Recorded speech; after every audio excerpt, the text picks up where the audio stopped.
ایک دفعہ کا ذکر ہے کہ ایک چھوٹے سے گاؤں میں ڈینیل نام کا ایک شخص رہتا تھا جس کے دل میں ہمیشہ ایک گہری اداسی رہتی تھی۔ وہ بالکل سمجھ نہیں پا رہا تھا کہ وہ خوش کیوں نہیں ہے۔ ایک دن ڈینیل چہل قدمی کرتے ہوئے ایک خوبصورت باغ کے پاس سے گزر رہا تھا۔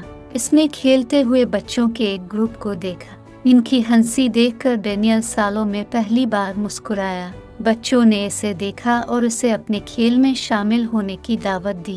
اس نے اتفاق کیا اور ان کے ساتھ کھیلنے سے وہ خوشی کا احساس ہوا جو اس نے طویل عرصے سے محسوس نہیں کیا تھا۔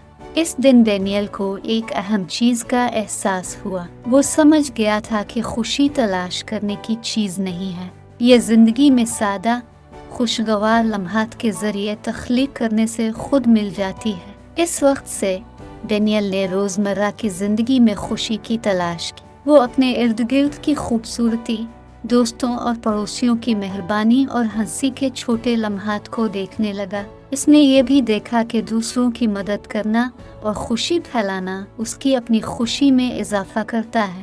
رفتہ رفتہ اس کے دل کا اندھیرا ختم گیا اور وہ گاؤں میں خوشی کا باعث بن گیا۔ اس کی سوچ نے دوسروں کو اپنی طرف متوجہ کیا اور وہ سب کے لیے ایک تحریک بن گئے۔ کہانی کا سبق یہ ہے کہ خوشیاں پہنچنے کے لیے کوئی جگہ نہیں ہے، یہ تخلیق کرنے کا ایک راستہ ہے۔ زندگی کے سادہ لمحوں کو پسند کر کے، مہربانیاں بانٹ کر اور موجودہ لمحے کو گلے لگا کر ہم اپنی خوشی خود تلاش اور بنا سکتے ہیں۔ ڈینیل کی کہانی ہمیں یاد دلاتی ہے کہ خوشی ہماری سمجھ میں ہے اگر ہم زندگی میں چھوٹی چھوٹی چیزوں کی تعریف کرنا سیکھیں اور اپنی خوشی دوسروں کے ساتھ بانٹیں۔ دیکھنے کے لیے شکریہ۔